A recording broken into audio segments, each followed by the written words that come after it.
Well, hello, everyone. My name is Alaina Levine, and I'm president of Quantum Success Solutions and author of the book Networking for Nerds. And I am truly excited and so thrilled to be here with you today to talk with you about a topic which I know is on all of our minds as we think about where we're going to get our next job from and how we're going to get our next job wherever we are in our careers and wherever we are in the world. We're thinking about how we're going to interview. And of course, the game of interviews has changed, right? We're doing so many more. In fact, it's 100% completely online, virtual interviews. And of course, for those of you that are going to be going for research and development positions now or in the future, and also academic roles, you will most likely be giving a job talk, a presentation that will also be online. And so we need to figure out how we can effectively harness the power of these online tools, these different platforms, how we can most appropriately and effectively communicate our value during the interview using and understanding these tools and understanding what the audience is looking at and looking for in the course of the virtual interview. And most importantly, to convince that audience, in this case, the decision-making panel, the decision-making committee, the search committee, whomever it is, or it might be an individual, the decision maker or the hiring manager, why they should engage us further. And engage is the right word because it is all about engagement. It's all about how can I engage you in the course of our interview. And it really is important to be thinking about engaging and engagement and how I can be more engaging because of the fact that I'm not in person with you. I'm not one-to-one. So you can't see my whole system, my whole body. You don't see where my hands are moving unless you're looking carefully or I'm specifically putting them on camera. And you don't necessarily have access to my nonverbal communication in the way that you did when we were doing in-person interviews. But don't worry, don't be upset at all. Cool down, chill out with Alaina. This is a chill down time because this is all about how you can empower yourself and how you can feel stronger and will know that you're stronger in your job interview and in your job talk as you engage in virtual activities. So we're taking our unicorn career, our dream job virtual, and we're going to be talking about these things. Before I begin, I just wanted to share with you, you are welcome, by the way, this webinar is being recorded, so you will be able to watch it in the near future. And I encourage you to take photographs of any of the slides. You can post anything that you want from this webinar. I ask that if you take a picture of a slide or take a picture of me or quote something, just reference me. Use my handle, tag me at Alaina G. Levine, hashtag networking for nerds, so I can retweet it. I can promote you just as much as you're promoting me. We're creating that win-win, right? And I also invite you to join me on LinkedIn because you know what? I use LinkedIn as the primary way to connect with audience members around the world to provide free career planning resources. So LinkedIn is the primary way that I communicate free webinars, free articles, free tip sheets, anything that could potentially help advance your career. So you don't even have to customize the invitation, but do connect with me on LinkedIn. My LinkedIn name is Alaina G. Levine, and you can easily find that. I want to thank our partners today, the truly fabulous and spectacular American Institute of Physics and the partners of the Career Network. That includes the American Association of Physicists in Medicine, the American Association of Physics Teachers, thank you both, AVS Science and Technology, Physics Today, and Society of Physics Students. And I want to thank everybody for their kind support. And of course, I thank you for your kind attention. So what are we going to do today? Let's get you a job, right? Let's get you advanced in the interview, feeling confident and really knocking their socks off, really showing them how successful you would be if you were to join their organization. So we're going to be talking about logistical issues. I want to talk to you about both the substance and the behavior that you'll experience and that you'll encounter and you yourself will employ during an interview and the job talk in virtual means. We're going to discuss a set of pre-interview actions as well as questions, a post-interview checklist, and then creating a plan B, right? The alternative plan when things don't go right, right? Okay, I knew we'd be together. All right, so let's position ourselves for success. So some general tips I wanted to share with you. Very important, always practice on the platform that you're going to be using. So I am a professional speaker. I am a STEM career consultant. I work with clients all over the globe. I think and includes not just this globe, but other exoplanets too. I have some clients in other solar systems. And I'm a science writer, as many of you know as well. And so when I am interacting with my own clients and advising them about preparing for interviews, I always tell them, don't assume that the interviewer is going to use Zoom, or don't assume that they're going to use another type of platform. You have to explicitly ask them, what platform are you going to use? And let's say they do tell you it is Zoom, right? What you need to do is you need to practice your talk and your interview on that platform. So you need to download the software if it requires it, or test it on your browser, whichever one. Maybe do both, honestly, because you always want that secondary plan. You want to practice on the platform at the time of day in the place that you will actually be. That's a really important aspect of what we're trying to think about, is because think about this for a second. You know, if I am doing the interview with you and you are located in India, I'm in the United States, I'm in Arizona, I'm on Pacific time, I'm 12 and a half hours behind you. So if I'm going to be interviewing with you, if you're going to be interviewing me for a job, and it's going to be at 4 p.m. your time in India, well, that's going to be 3:30 a.m. for me. So the lighting around me is going to be very different. The bandwidth for my internet, and honestly for my Wi-Fi, is going to be possibly different too.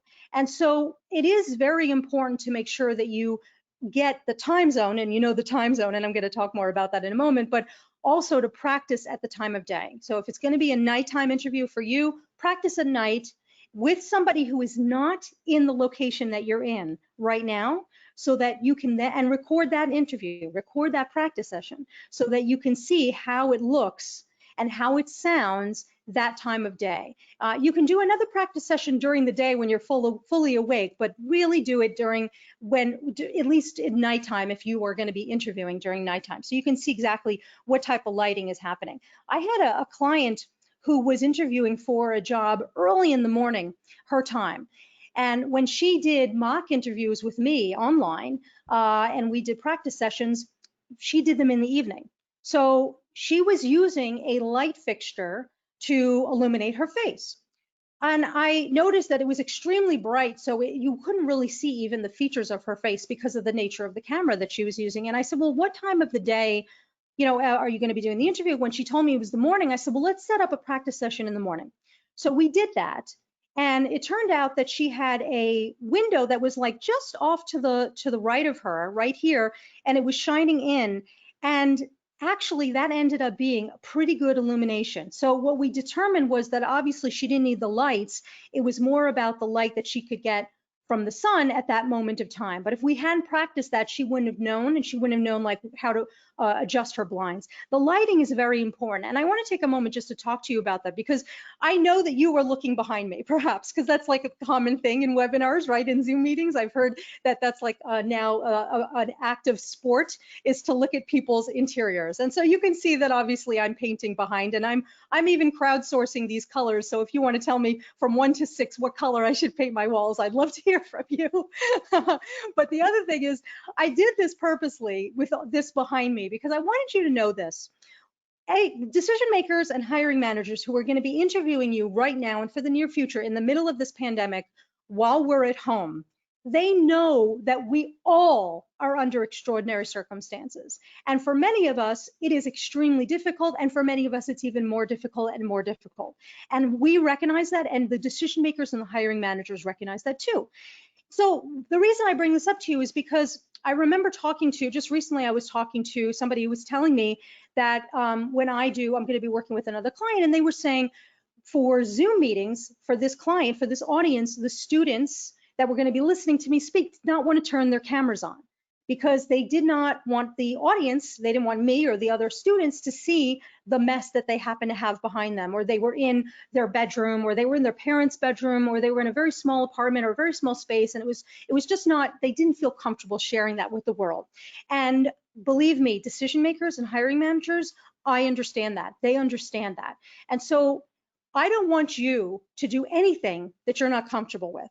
So you don't have to show a room that is a mess. You don't have to, set up a situation. I know you don't have access to coffee shops or libraries or schools where you could have quiet spaces to interview, and that's totally fine. What I'm trying to say is this. If you need to just sit in a room and sit on your bed, just sit up against the wall so that we see your face and we see the wall behind you. If you happen to be in a space like this where you have a larger space but you have good illumination, which I have right now in this spot that I'm in, which is why I'm here, I'm going to stay here. And that's what I would say to you. So a lot of what we're doing is, number one, in virtual interviewing right now with the webcams, is number one, recognizing that the interviewer recognizes that this is a challenging time to interview first and foremost, and not just because of the pandemic, but because of the conversations that we're having about racial justice and social justice. This is a very challenging time for all of us. And so we know, as I'm going to speak as if I was a hiring manager, we know that this is difficult and challenging for you to interview for a job with me right now. That's number one. Number two, I know that you don't have the flexibility to go outside, to go to a library, to be in a quiet space, or in necessarily like a beautiful office with like a gorgeous bookcase behind you. I know that. And so you will do the best that you can to just make sure that the attention is on your face and on your interactions with the audience, as opposed to like, lots of activities going on behind you. And then the third thing I want you to think about is the reason why I am here, and I'm broadcasting to you on my kitchen counter, because right now my house is also crazy and a mess and just nutso, bananas. And the thing is that the light that I get directly above me is actually the best illumination that I have in the house. So a lot of the interviews that we're going to be doing virtually are about choices and balancing those choices. Is the illumination better here, even though the background looks a little messy because of the walls and stuff? Yes. Well, you know what? I think it's more important for you to see me than to worry about the background. So I'm going to sit here. Whereas if I wanted to have more of a cleaner or a crisp or neat background and I wanted to put myself up against a wall, the colors might not look good on camera, and I certainly would not get the type of illumination that I would get. So I wanted you to just sort of understand that's kind of, that's why I wanted to just share this with you, why you see behind me what you see. But the other thing also is I want you to be aware that it's okay that if you have to broadcast from a closet, from your bedroom, from another person's bedroom, from a small space, that's totally fine. We get it, okay? You do your best, and I get that you're doing your best. And quite frankly, showing me that you're doing your best in a very challenging and quite untenable set of situations shows me your resilience. It shows me your bravery. It shows me what kind of an asset you would be to my organization. So you're actually already demonstrating to me what a talent you would be just by appearing on camera with me. Now, speaking of appearing on camera, watch where my eyes go for a moment. So now I'm talking to you, I'm looking at myself, I'm looking at my slides, I'm looking down at my phone, la, la, la, look at that. Wow, I wasn't looking at the camera. You saw me looking away. It's very important when you're doing a job interview on camera to make sure that you look at the camera and not at the screen. Of course, you'll see me glancing down to look at the screen occasionally, and I'm looking down on my phone to make sure that there's no emergency, not because of an emergency that I would take, like if somebody was calling me, but I will come back to that in a minute, but an emergency from my team member on the webinar to tell me, Alaina, there's something happening. More to the point, I'm looking at you in the eyes. So when I look into the camera lens, I am looking at you in the eyes. So very important to be engaging in the virtual interviewing to make sure that you are always looking at the camera lens. And one of my tips that I do, one of the strategic actions that I take when I really need to make sure that I'm going to remember to look at the camera and not my beautiful face, or more importantly, you looking at the camera as opposed to your beautiful face, because I know how gorgeous you are, is to actually put sticky notes with arrows pointing on my screen, pointing at my webcam to remind me to look there. And that is actually something that helps me quite a bit. So it's something to think about. We also want to be thinking about a backup plan. What if we lose power? What if we lose Wi-Fi? What if the slides are unviewable by the audience member or by the team or by the search committee or by the individual? Or what if they didn't get my slides in advance? These are all the types of things that we need to think about in advance. I'm going to give you a checklist for this backup plan as we conclude our webinar, but it is something to think about and plan for. Very, very important. And as I mentioned, we want to engage and we want to demonstrate enthusiasm, knowledge, passion, excitement, and I think above all, particularly in this type of medium, joy. So you'll see I've been smiling a lot. And part of the reason I'm smiling is because I truly am so happy to be here. I love speaking. I love doing webinars. I love working with the American Institute of Physics and your career partners in this effort. But I also am smiling purposely because I want you to know that I am feeling joy. So another thing that I have done in the past for myself to remind myself to smile, because it can be something that we forget in the middle of the pressure that we might be putting on ourselves for the interview or our nervousness, we might forget to smile. So I actually will often put like a sticky note also on my screen or nearby that says smile or does something. And the smile really is a major nonverbal communication method for you to share with the audience, to share with the interviewer, to share with the decision-making team that you are truly joyful, not only about this moment in time, which is important, but also about joining their team, joining their department, joining their organization. So in the absence of all the other full body nonverbal communication that we can offer when we're doing an in-person interview, the smile goes such a long way. So I want you to remember to do that. You'll also notice as I'm speaking that I'm incorporating some very specific strategic pauses. And I'm doing that not only so that you can hear what I'm saying and I'm enunciating carefully, especially if I'm talking in technical terms, particularly for audiences that might not be experts in my sub field, but I'm also doing this because it also helps to reduce my nervousness when I'm doing an interview. And so by speaking slowly and by carefully watching my cadence and my tone, it allows me to chill out and to calm my nerves significantly. And I have found this to be a very effective tool for all of us in all sorts of types of engagements where we might have nerves. So the passion and the enthusiasm and the fun is going to be important also because the people that are going to be interviewing you, or the person that's going to be interviewing you, they have a number of stimuli that are impacting their decision-making process and also how they are responding to you at this moment when you're interviewing them. Not the least of which is the fact that, number one, they've been on Zoom meetings all day, so they may have Zoom exhaustion, right? We've all been experiencing this in the pandemic, just meeting after meeting after meeting on camera. It just sucks the energy out of us. That's one thing. So they're going to be tired potentially by the time they're interacting with you, whether you start with them in the morning or not. That's one aspect. But the other aspect to think about is they're interviewing a lot of people. They are themselves under pressure. They may be under pressure to find a candidate very quickly. They may have to fill that position very soon because of contracts or because of grants or because of concerns within the marketplace or within the research community. And so they are actually not necessarily enjoying the interviewing process that much. But if they can get from you and a feeling of joy and a feeling of enjoyment, if they can experience that through your words, through the way you speak, through your smile, through the eye contact, through by looking at the camera, they are really going to adopt that sense of joy that you feel. They're going to feel that joy, and it's going to turn the way they view you in their minds towards a more positive way. We want them to be thinking about you from a happy place, from a joyful place. Wow, this person is amazing. They're so passionate. They're clearly intelligent. They're clearly driven, and curiosity. Oh my goodness, they have an insatiable curiosity. This is the kind of information we want to impart to the interviewer. And so this helps them to enjoy the process of the interview, and then they equate that enjoyment with you, and then they want to take it further. So that's the idea behind the smile, behind the joy, behind the experience, demonstrating that you are truly having a good time. Now, as you're demonstrating that you're having a fabulous time, not that you're like jumping around and singing la la la, but you are focusing attention to them and pointing your, looking at the camera and so forth, you want to show them that you're a problem solver. And I will talk to you more about that in a few minutes, but that is a key thing, is when I hire you for a job, I'm hiring you to solve problems. So I need to know how you're going to solve problems for me. The way I'm going to know that is from the way you have solved problems for others in the past. And that's going to be some of the information that we're going to be conveying. So when we book the interview, what you want to do, of course, is confirm. the date, the time, and the time zone that they're talking about.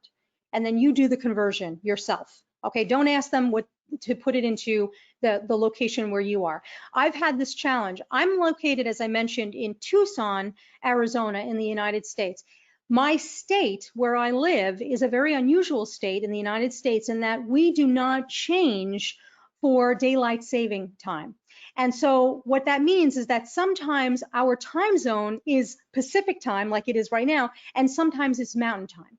So I can't rely on a colleague or an interviewer to say, we'll interview you at 8 p.m. your time. I don't take your time at all. I don't know what that means. I don't even accept that. I say, could you clarify what time in your time zone and what time zone are you in specifically, and where are you located specifically, so that I can do the conversion myself. And of course, we're going to confirm the platform, and then we're going to confirm how we're going to connect. Are they, if we're doing Zoom, are they going to send me the Zoom invitation, or do I need to do that? Do I need to, download the application beforehand? Of course, you want to do that anyway. You also want to find out how long the interview will take. Are they talking about half an hour or an hour or something a little bit longer? And also, of course, for the job talk. If they want a job talk associated with the interview, how long do they want you to speak for? Very important, because they might just say, okay, we're going to meet with you for an hour. That gives you no information whatsoever, because you don't know, is it an hour of interviewing conversation and an hour of talking? Is it an hour total? How much time do they want you to allot to actually speaking about your work, about your research, and about what you could potentially do with and for them? You need to clarify that. You also would like to know who's going to be in the interview and the job talk. So the interview, certainly I would imagine that the decision maker or the hiring manager or both might be in.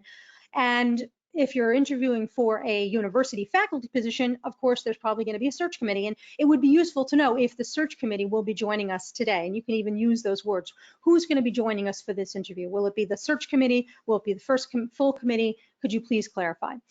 But if you're also doing a job talk, it's going to be also important to find out who's going to be on that job talk, right? Is this a job talk that's just for the committee? So it's very small. Is this a job talk that is going to be separate from the interview, where it's going to be more like a colloquium, where anybody in the department could potentially log on to Zoom at that moment? Is that going to require a separate Zoom invitation and Zoom login? These are the kinds of things you really want to clarify. And then you also want to know, is there a specific topic that they would like for you to discuss, and you want to clarify your plan B with them. So what you plan to do, what your backup plan is if you lose power, if you lose Wi-Fi, if you lose sound, and so forth. And I will tell you about that soon. So let's talk about logistics and parameters that influence the way we are viewed and seen and heard on camera during virtual interviews. So the first thing is that you want to come off and be clarifying that you are professional. What is a professional? What do I mean by professional here? I mean somebody who is serious about their craft, serious about joining this organization, serious about adding value to this organization and solving problems for this organization. That's what I mean by a professional. So the way you communicate your professionalism, your seriousness about this interaction and interview and potentially joining their team, is by showing that you took time to make sure that this is not, you're not just wearing a t-shirt, you didn't just come from a run, like I often do. I come from a run and hop on a meeting. I wouldn't do that with a job interview. Instead, I want you to clean up. I want you to look neat and polished. And how that neatness and polish sort of manifests is, quite frankly, up to you. And I say that because I want you to be your authentic self. It's important, if you want to work with an organization, for them to understand your authentic self and to understand what it is that you can do if you are given the opportunity to be your full self. So we're not hiding anything. But I would admit, like, for example, I tend to curse a lot. I would never, ever curse in an interview. Even though that's part of my personal life, I would never bring that into an interview, because that's not appropriate. That's not appropriate language for an interviewing engagement. So those are the kinds of things that I think about. But in terms of what you would wear, typically, honestly, you cannot go wrong with literally just a button-down shirt. You don't have to wear a blazer. If you want to, you can. But for other types of positions, you would wear, a suit where you'd have a button-down shirt and maybe a blazer. But you know, one of the things I absolutely love about virtual interviewing is that you can do the half suit. I love the half suit. High five for the half suit. It's fantastic, which means, of course, that you don't have to worry about what you're wearing below your waist. You could wear your pajama bottoms or your shorts or whatever. At the top, from above the waist, is where you wear your half suit, your nice looking polished clothes. So that's the key. It's just don't wear a t-shirt. That's the only thing. But wear like a nice shirt is the key. A button-down shirt, hopefully. And remember to look at the camera. Now, your space, if at all possible, should be neat. It should be uncluttered if you can, simple if you can. Most importantly is that it should be quiet so they can hear you and you can hear them, and that you are by yourself. So one thing is we don't want people walking back and forth behind us if we possibly can. I mean, in a coffee shop, that's a different scenario, but in our homes, if we're doing the virtual interviews in our homes, which I'm assuming that many of us are doing because we're still in the pandemic days, the idea is we don't want like our friend or our boyfriend or girlfriend or partner or whatever migrating back and forth behind us. That would not be appropriate. And if there is a chance of that happening, then I would move the camera closer to the wall with me between the wall and the camera. But just think about what will the camera see, right? So actually look up beforehand, test your camera to see what is actually behind you, because you might not even realize that there's a really cool poster behind you that has some language that would not be appropriate on the poster for an interview. So that would be the time to take it down. Or in the past, when I've done virtual conversations with people, I've done it in my office, in my home office, and behind the camera has been a bulletin board with lots and lots of papers, like just totally cluttered with stuff going back 20 years. Some of it's buried on top of items. It's a total archaeological monument to me holding onto papers for years and years. What I've noticed when I did camera checks was that you could clearly see that behind me. So I actually would take that off the wall. And of course, the light source is an important part. And as I mentioned, the time of day and internet connectivity, the time of day determines light and internet connectivity. So what you can do is an internet speed check, and there's lots and lots of speed checks that you can do online. Just literally Google speed check so that you can do a quick check of your internet, make sure that it's at the right speed for what you need. Do a check of the camera placement and the angle. Ideally, what we want to do is make sure that the camera is slightly above us and faced down towards us. So that tends to be the most optimal angle for the camera. You would not want the camera looking up towards you. I mean, if I do that, you see 17 chins. Not that that's a bad thing, but the idea is that also it looks like I'm hanging down into the camera and hanging down into the interviewer's face instead of sitting up. So I think having the camera a little bit above you to be able to look up is actually more flattering for all of our faces. And also it allows us automatically to sit up where we might not necessarily think to do that. We might be slouching, but here I have to sit up to make sure that I still stay in frame. I do think that it's useful to keep the window open so that you can occasionally look at yourself to see, you know, are you looking at the camera? Of course, when you look there, you won't be looking at the camera, but to see your placement, to see how you're engaging people, what your hands look like as you're waving them, as you're using them to communicate. I think that that's very relevant, but just don't tend to like focus your entire attention on that little screen. You also want to make sure that you test your sound. And right now today I'm using a very advanced microphone, so that's why I'm not using my headphones. But you know, when I was recently doing a panel discussion online where there were multiple people on the panel, I did use this fancy microphone that I have. And by the way, you don't have to spend a lot of money. You can use the microphone that's on your computer. You can use the microphone from your headset.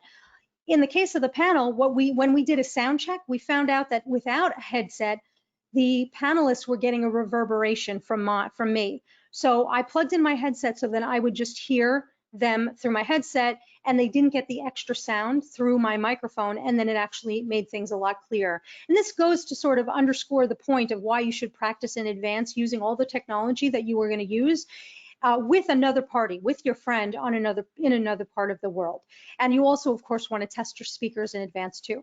So the materials that you want to have ready for your interview, and not just your job talk, but your interview here is, of course, if you are going to do a presentation, you want to have the slides ready. And if you can print them out in advance, great. So you have that as a plan, that's part of your backup plan, right? In case you lose power, you'll have your slides somewhere else. In case you can't print right now, send them to your phone. Send them to another device so they're sitting on your other device so that you can still use that if you were to have to call in. And like I said, I'll talk to you more about that. You can have additional notes. I myself, while I'm talking to you, I have additional notes right in front of me. Occasionally I glance down to look at them just to be certain I'm on the right track. I also will have my resume and my CV also ready to go, not just on my screen, potentially available for me to share my screen with the audience, with the interviewer, but in front of me privately, because there might be something that they ask me. There might be a question that they ask me that I am not immediately clear as to how I could respond. So I might quickly look at my notes and my resume to remind myself what I could actually say. And that goes for your CV as well.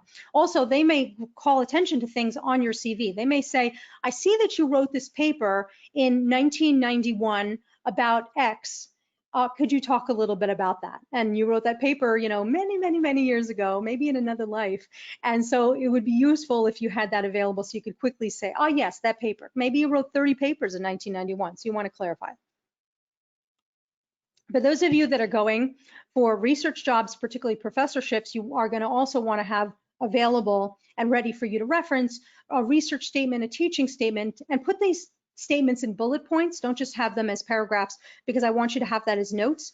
And also your diversity, equity, and inclusion statement bullet points as well. So how you view diversity, equity, and inclusion, how you incorporate that into all of your research and actions that you would take, that you currently take as a researcher and would take in your career and in this role in the particular organization. So some questions for yourself. This is a question to the audience. What happens, what do I do when my friend texts me during the interview? Let me think, what would I do? Oh yes, that's right, it's a trick question. You guys know, you're on top of things. The answer, of course, is you do nothing. You do nothing, because your phone, although I think it's relevant to actually have your phone present, and I have my phone right here, as I mentioned, it's not the time that you text. So you never, ever respond to texts in the middle of an interview, except if you get, and this would be like the only opportunity if there was, this is the only exception to this rule.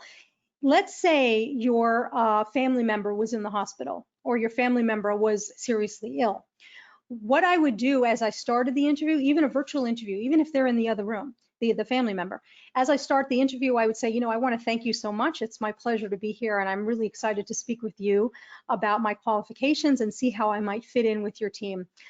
Before we begin, I just want to say, and I want to apologize in advance, I have my family member, my mother, my father, whomever, is actually in the hospital right now, and I don't expect this to happen, but if they text me or they're in the next room and they're very sick, if they call me, I may have to excuse myself. That is the only time that you would be able to excuse yourself or to look at your phone in an interview. And honestly, if that happens, I think that's important for you to bring it up at the beginning. If that's a possibility of that happening, bring it up at the beginning. But if your friend just texts you to ask, you know, if you want them to, you know, drop off some cupcakes, that is not the time, of course, to respond to that text ever.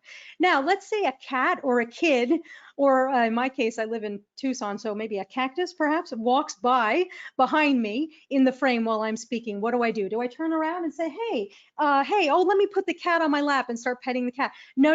The point is you ignore it. You ignore it, and you just continue with your focus on the eyes, focus on the camera, focus on the information that you're trying to share.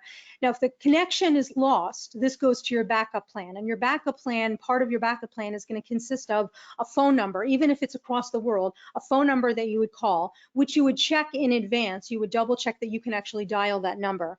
It would include sending the slides if you're giving a talk to the party beforehand so they have it.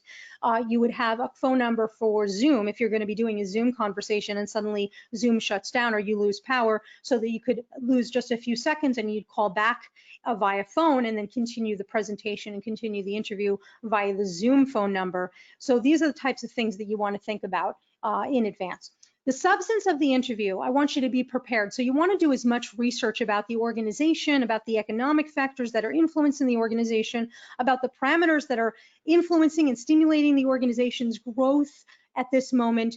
So that includes looking not only at the websites of the companies or the organizations or departments or universities that you want to join, but also doing a Google News search and a Google search, but a Google News search to see what's being said in the media about that organization. Check out, read about their history, their current issues. P&L stands for profits and losses. That's something that we hear a lot in private industry as well as public companies too. Identify and write down for yourself in notes what the management structure is like, what's the organization, what are the locations, if it's a company, what products do they develop, what services do they offer, who is the competition, what's the industrial landscape like, and what's the culture like. So you could write down, for example, and this is information you'd find from the own organization's website, the mission, the values, the vision. You would also see the vision and the mission associated with diversity, equity, and inclusion undoubtedly on their website too. And so these are things that you want to make note of. And in your mind, what you want to do is start to create alignments between your own experience and skills and what they need, your own passion and interests moving forward and what they're needing right now. And so to be able to say, in fact, as one of the questions that you could ask the interviewer later is, you know, I see that your mission is to do X in the next, or to, let's say your mission is to incorporate deep learning and machine learning into all of your different research collaborations within the next 5 years. This is something very interesting to me because I actually did my thesis working on AI and deep learning structures. Is there an opportunity for me to contribute to the research in that realm? So that's a wonderful type of question to ask because it demonstrates your skills, but it also shows them that you went out of your way to research what their mission was. And what's really important in a job interview is to recognize this. The job interview is not about what you, the job seeker, can get from me, the decision maker. It's the opposite. It's what can you, the job seeker, do for me, the decision maker, and my organization and my team.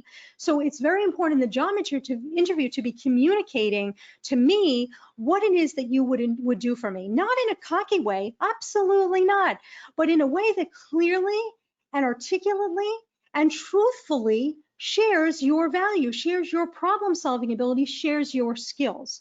So the way we do that in a very clear and effective way is by communicating in the organization's language. So every organization and every industry and sector has its own set of language, and that language will be clear when you read those documents, when you read the website, when you take a look at Google News and see how they're written up, when you read their annual reports or their newsletters or their press releases, you will get a certain sense of what their language is. And by communicating in their language, you are giving yourself a competitive advantage. Because if you have customers, if you know the word customers because you're a company, so everything is about your customers. Of course, if you're a company, it's all about customers. And I'm coming from the university. Let's say I'm a program manager, and this is a real life example for me. When I worked for the University of Arizona, I was a program manager. And as I tried and aimed to migrate outside of the university, applying for industry jobs, I changed my resume and I changed the way I talked about myself in interviews and in my cover letter too, to clarify that I understood that the customer was the queen and king of the culture of industry.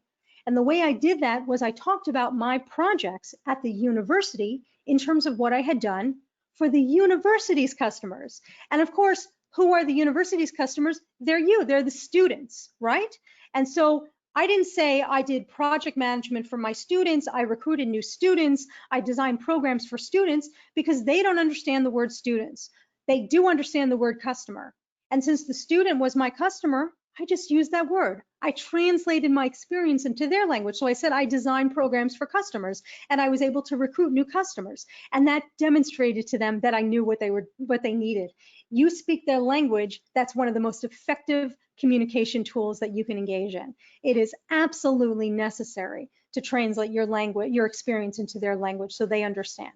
So there's 3 key areas that we're going to focus our time on as we are preparing the substance of our job interview.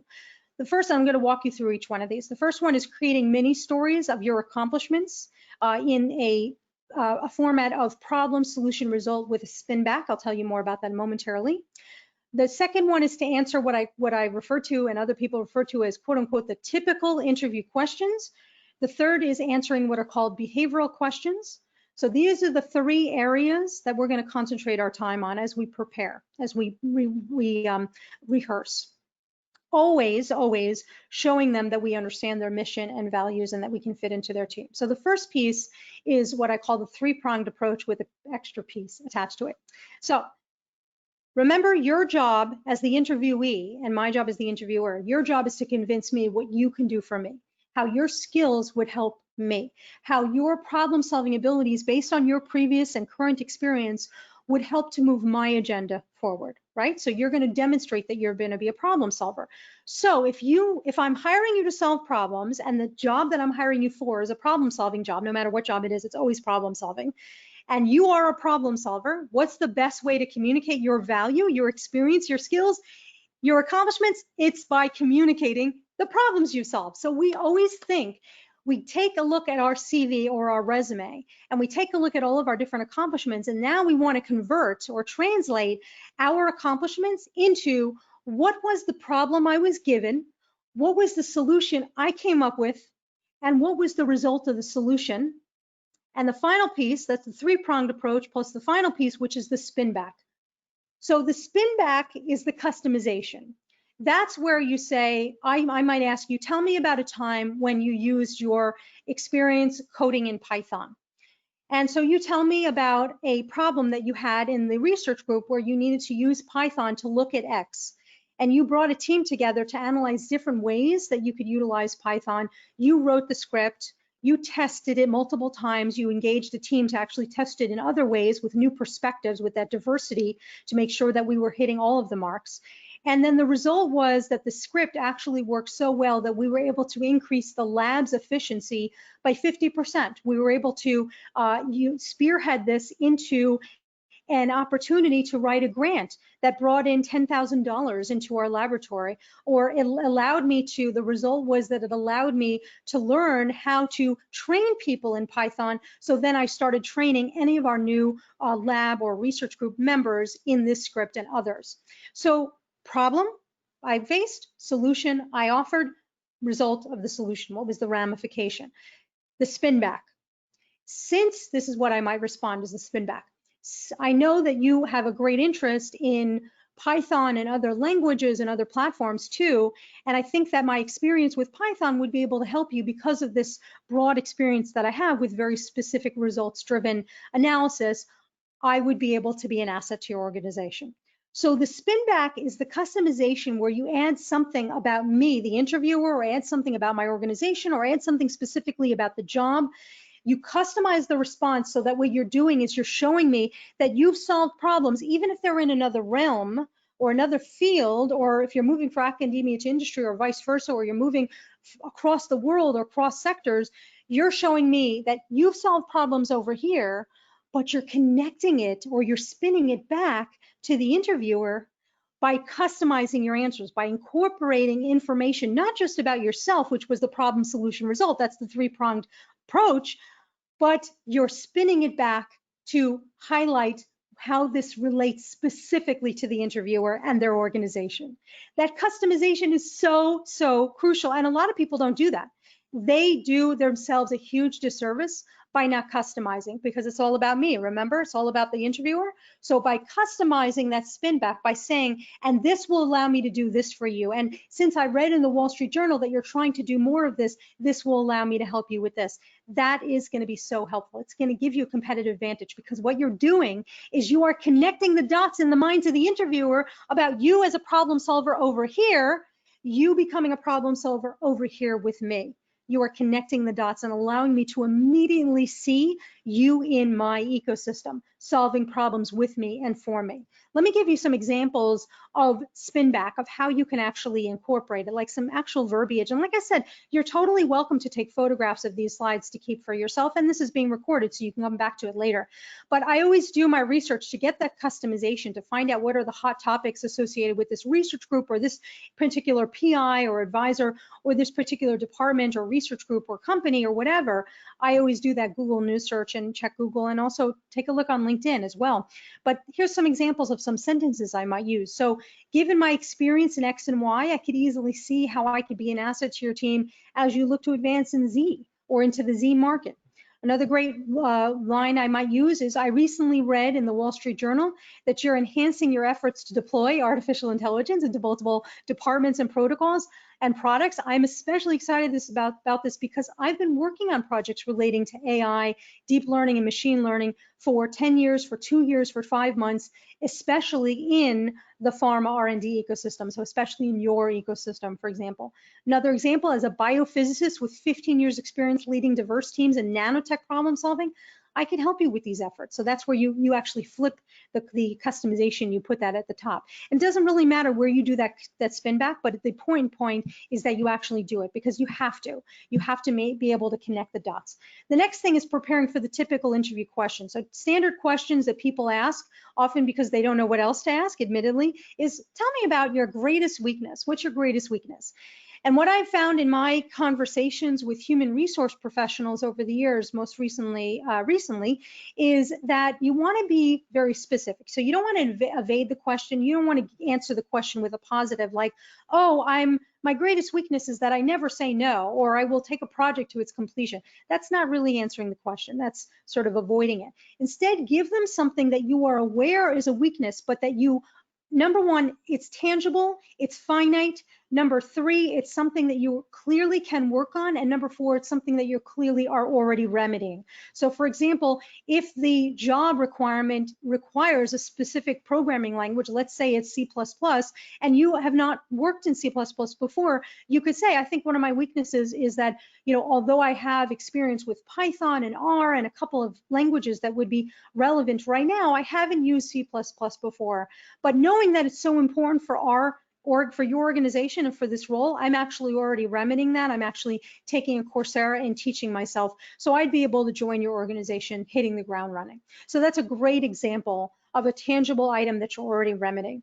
Another great typical interview question is, where do you want to be in 5 years? So the answer is not in your job as king of the county, as queen of the county. That's not the answer. Of course, the answer is, I'm not really sure where exactly I want to be in 5 years. I know I want to be in your organization because I see alignment between your goals, your mission, your values, and my own interests and my own skills and desire to contribute value to the community in this way by working with your organization.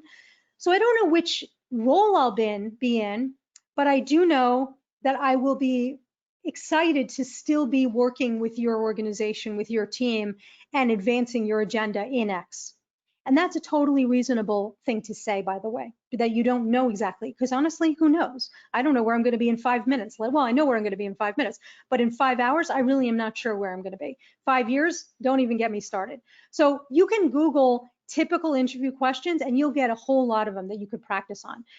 There's also what I call challenge stimuli, where they give you a question that you might not be able to answer, or a scenario where they want to see how you would respond to it. It's not as often and common with virtual interviews because they tend to be more condensed. But for example, a common challenge stimuli might be, if we were doing this in person, it might be to see how you respond to a certain pressure-filled environment. Like if we were having dinner out together, like I wait for those days where I can have dinner with you together in a restaurant, and everything went wrong with the meal, how you would respond. Would you be rude to the server? Would you start screaming, or would you be polite but respectful and say, could I have another fork? Or could you, I'm a vegetarian, I see this chicken in here, could I please have a dish without any meat? That's totally appropriate. So those are the types of challenge stimuli, but like I said, not so much we're seeing them in virtual, but I just wanted you to be aware of them. Another thing that I encourage you to Google and take a look at are what are called the behavioral questions. So this is where they ask you, tell me about a time where you failed. Tell me about a time you worked on a dysfunctional team. They're looking to see how you would behave in a certain engagement. I did one of my very first major job interviews after I graduated. I went to the University of Arizona and I graduated with a mathematics degree and another degree in anthropology. I studied abroad in Cairo, so I also had the Middle Eastern Studies and Arabic background and minor in it as well. So I was interviewing with Intel Corporation for a procurement position. And the way they did the interviews was, part of the interview was, it was all day, but the last day was they put us in a cubicle for 2.5 hours, and every half an hour, another Intel employee rotated into my cubicle and asked me a series of behavioral questions. That's all they asked me that day, were behavioral questions. focused on a particular subject. So for the first half an hour, it was communications. The next one was on failure. The next thing was on dysfunction. The next one was associated with pressure or challenges that you might face in the workplace. So each one was designed to see how I would respond. So it's not necessary that you have a full answer for every single one. Even if you can't say that you've worked on a dysfunctional team, you could potentially say something that parallels that. The idea is to demonstrate that you know how to respond to that type of stimuli, not just from them asking you that, but the stimuli of a dysfunctional team. And the way you respond to it is problem, solution, results, feedback. So you think about a problem that you had, you think about the solution that you came up with, you think of the result of the solution, and then you customize it, spinning it back towards them and saying, you know, this uniquely prepared me to be able to work in an environment, an ecosystem like yours.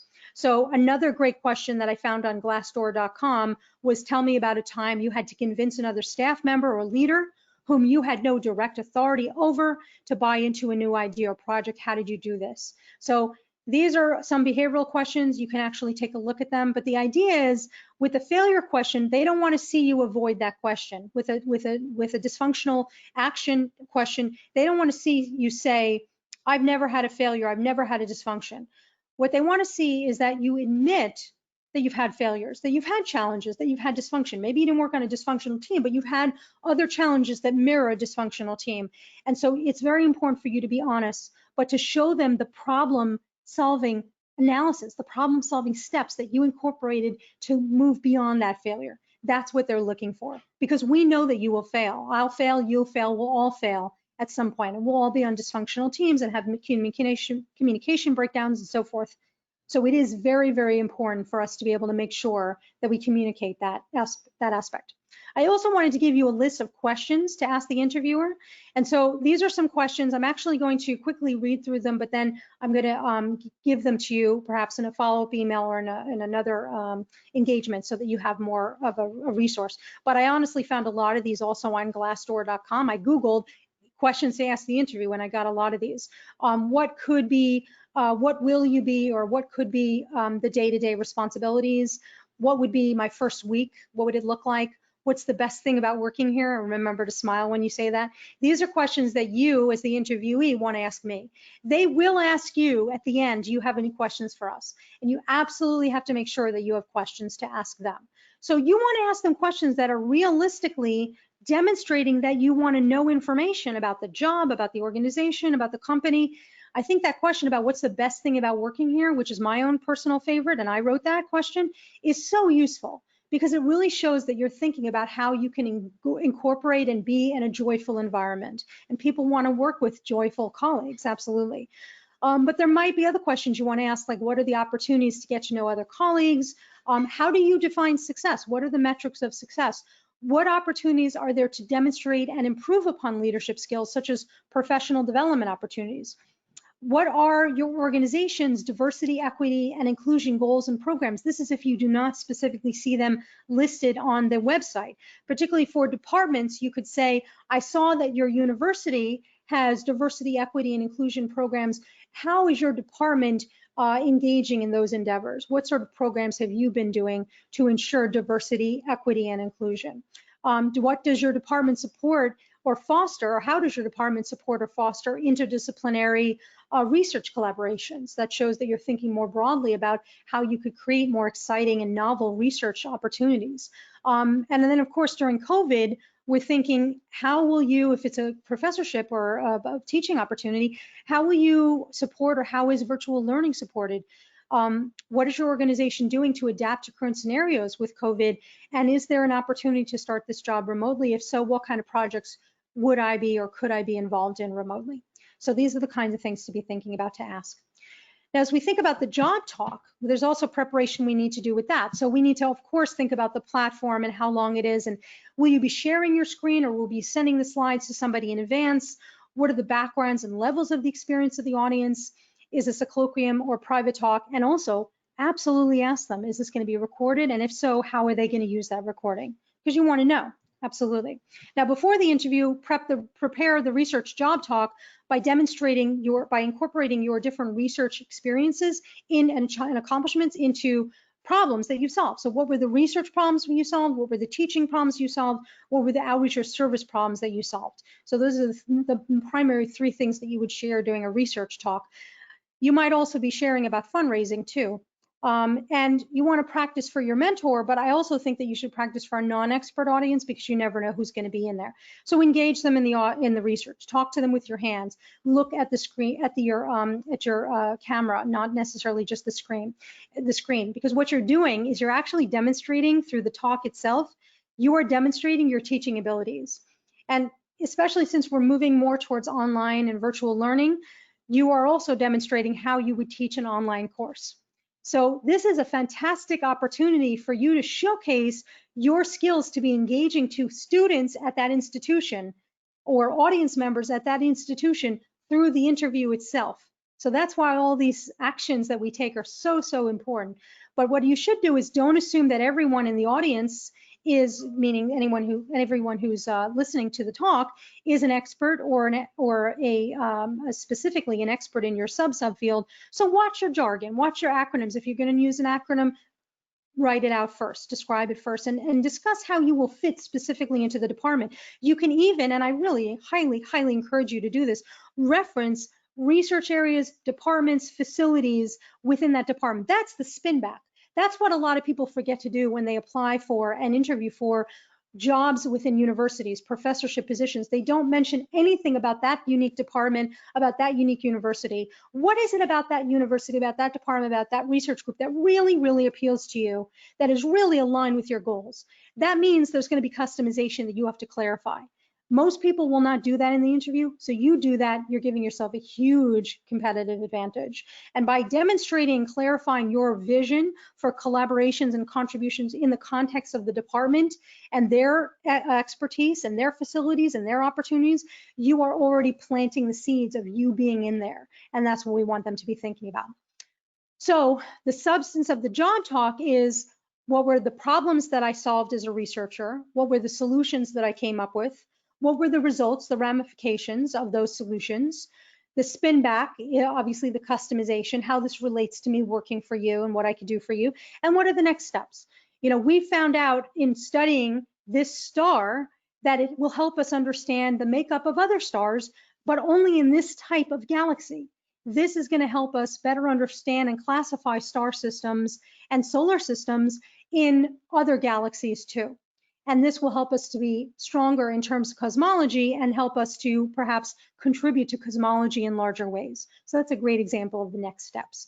Why is your another thing you want to be thinking about is, why is your subdiscipline so exciting? Why should they hire you to study stellar cartography or the Higgs boson or biophysics, particularly as it relates to biosensors? Why is it they should hire you? Because why is the subdiscipline so exciting, and why is it exciting right now? And why and how would you specifically add value? What skills do you bring? What research experience and tools do you have experience in that you would bring to my department? So this is like the story of your research. So you can include relevant images and graphs, and you do want to communicate your vision for teaching, especially virtually, and your vision for diversity, equity, and inclusion. That's more and more important, particularly in the United States, but I'm seeing this, quite frankly, around the world in other places as well. Always begin by being polite and appreciative. Thank you so much for being here. I'm so excited to be here. If they ask you a question in your job talk or in the interview that's a technical question that you don't know the answer to, you can say, thank you for that question. I actually don't have the answer to that. That was not part of my initial research area, but it is something I can find out for you. I'd be happy to talk with you offline, or I could research this and let me follow up with you later. I'd be happy to look this up for you. So, or point you in the right direction, or point you to my colleague who would know more about this particular area of biosensors. So the idea is, admit that you don't know it. Do not fake your way through it. Admit that you don't know it, and be resourceful. Offer a way to find the answer for them later. If they try to trip you up by asking you about data that clearly you did not study or collect, or an area of research that is not clearly what you know, you can say, again, thank you, know what I'm doing. Thank you so much for that question. It's a very important question about stellar cartography. My research has been primarily in biophysics, so I've studied cells and the cell mechanisms for creating proteins within those cells. I haven't really focused on star systems and cosmology much, but in actuality, a colleague of mine does. So I can be happy to point you to that. So did you see how I just sort of transitioned very politely and respectfully away to say that it's not my field of expertise, but I thank you for that. It's a really important question. And always thank them, thank them, thank them. So I mentioned to you the plan B. So that's the backup plan. So let me just take another couple of minutes to tell you about the backup plan. This is something that you should put on your checklist to talk with the interviewer about. Ask them, what is the backup plan? I'd like to even say, I'd like to have a backup plan. So I'd like to send you my slides in advance. Would that be okay? Can I have your phone number in case there's a problem with Zoom the day of? You'd get the Zoom phone number in case you need to call in. You'd ask the interviewer, if I lose internet, if you lose internet, if we lose Wi-Fi, what should I do? What would be your preference? Would you like me to call you on your phone? Would you like me to call the Zoom number? How would you like me to connect? And make sure that you even practice that. You don't have to practice it, of course, with the interviewer, but practice it so that you can make sure that it'll work. That includes testing out your phone as a device. If you have to move to your phone, using your phone to look at your slides, perhaps, while you, via the phone or via WhatsApp, talk to the person without them seeing your face, or maybe you have to put your phone up to actually talk to them where they're seeing the camera from your phone, then you want to make sure that you practice that out as much as possible. And if you run out of time in your talk, like some people do, you can say, you know, I have a lot of other thoughts about this. I wanted to share these most important points with you today, but I'd be happy to take additional questions and go into more detail if you'd like. So that's totally appropriate. Some final tips and hacks. Practice the timing of your talk. That's so important. I don't know why I didn't think of doing that. Use those sticky notes to give you that reminders to smile and to look at the camera. Print out or have your talking points and your resume and all those different things, your slides on your phone available on another device. Silence your phone, turn the phone off, lock your door, log in about 5 minutes in advance, have an extra clock handy, always useful, and have extra slides and files, which could include videos or tables or images or anything that could be ready in case somebody asks a question where you could potentially do a deep dive. And if you are using your phone, by the way, for the interview itself, just check how your phone looks. How do you look?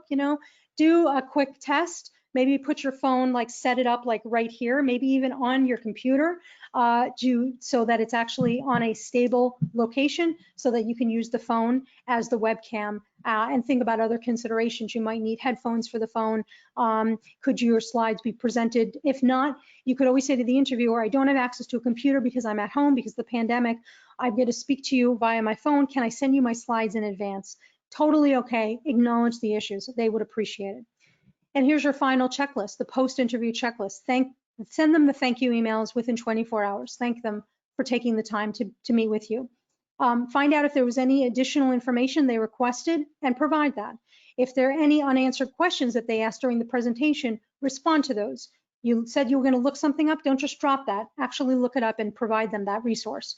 Follow up. If they said, well, you're going to hear from us in 2 weeks, put a note in your calendar. If you wait 2.5 weeks, and then follow up with them. But do be proactive. Show them that you're really interested in this by doing that. It's not invading their space. You're not doing anything inappropriately or impolite. You are just demonstrating that you are adhering to the deadline that they set, which is what they're going to need when you do projects with them, of course. And then, of course, connect with them on LinkedIn. So you're going to rock this. I know you're going to really, really succeed in the job interview and the job talk and getting the job. And I'm very excited to hear how you do. So please keep me apprised of your progress, but do remember to enjoy the experience and show them that you are going to be somebody that's going to be enjoyable to work with. Not only are you coming in with brilliance and ambition and talent and excitement and passion for moving this field forward, but you're going to be somebody who's going to bring joy to everything you do, because that's the type of a colleague that we all want. So I want to thank, of course, my partners, the American Institute of Physics, and the partners of the Career Network, the American Association of Physicists in Medicine, the American Association of Physics Teachers, AVS Science and Technology, Physics Today, and the Society of Physics Students. Connect with me on LinkedIn. Feel free and tweet anything I said. As I said, this was being recorded. You can access this later. And then I'm here to answer any additional questions that you might have. this concludes the formal part of the webinar, but I am going to, and I thank you so much for your kind attention. I'm going to stick around to see if there's any questions that I can answer. But I wish you all the best in your career explorations as you advance towards your unicorn career. Thank you so much. All right, so let's see what questions we got. And I'll stick around as long as I can to ask any questions, to answer any questions. So somebody asked a great question, Aranza, thank you so much for this fantastic question. How can we make sure that we're looking at the camera, but also paying attention to the screen to acknowledge reactions and body language from the interviewer? Very, very important. And I really appreciate that question. So that is very important, right? You don't want to just look at the screen. You do have, the webcam, you have to look and see how the interviewers are responding to what you're saying. So there will be, I'm going to watch my eyes for a moment, and you're going to see, I'm going to move my eyes back and forth. Just quickly, I'm moving back and forth through from the camera to the screen. I'm looking at the camera, I'm looking at the person, I'm looking at the camera, I'm looking at the person, I'm looking at the camera, at the person. So you can move your eyes back and forth like that. Primarily when you're speaking, you do want to focus your attention on the camera. But reality speaking, as Aranza said, you do have to make sure you are acknowledging and seeing how they're responding, especially if they raise their hand or if they walk away or if you lose them, you need to be paying attention to that. So if they respond to something, particularly with nonverbal communication, like maybe they roll their eyes or they like do a smirk or something, you can say, I hope that was clear. What I'm trying to communicate is X. So that's something to think about. So somebody else asked this great question. Moss asked, what about a virtual background? Do I think it's a good idea? So I do think a virtual background can be your saving grace, particularly with different platforms. The platform that I'm using today does not allow a virtual background, which is why part of the reason why I don't have it. But I think virtual backgrounds can be useful as long as they themselves are professional. So I wouldn't put like screaming cats, like a background of screaming cats, or like, I wouldn't put something that had logos of another company behind me, but I might put like, you could put like a simple background I think would be useful. What you don't want to do is, number one, distract somebody from looking at you versus looking at the background. But the second thing also is that the backgrounds aren't very perfect. So especially if you're using your hands or you're moving your body a little bit, you're going to see those trails on the background. So that can be a little bit distracting as well. So you want to watch out for that. I think we have time for one more question. And then if you have additional questions, you're welcome to email me, alaina@alainalevine.com. So somebody asked about what if you're presenting long slides with all figures and equations? Is there a trick to look at both slides and the camera at the same time? So what I've done is, quite frankly, the only trick is just to remind yourself to just quickly remember, like as you're describing an equation, like right now I'm looking at the screen, I'm looking at the equation, let me try to describe this equation. Now I glance back up at the webcam. So I move my eyes just back and forth if I can, and even back and forth to look at the people on the camera, on the interviewers as well on the screen. So it's really just a matter of getting used to moving your eyeballs back and forth in different locations. So, okay. So with that, I want to thank you so much. Again, this is my pleasure, my privilege. I really appreciate every kind attention that you gave me today and the extra time that you gave me to answer your questions. If I can help you in the future, please let me know. Thank you again to the AIP and their career partners, and I'll see you at the next webinar. Thank you so much.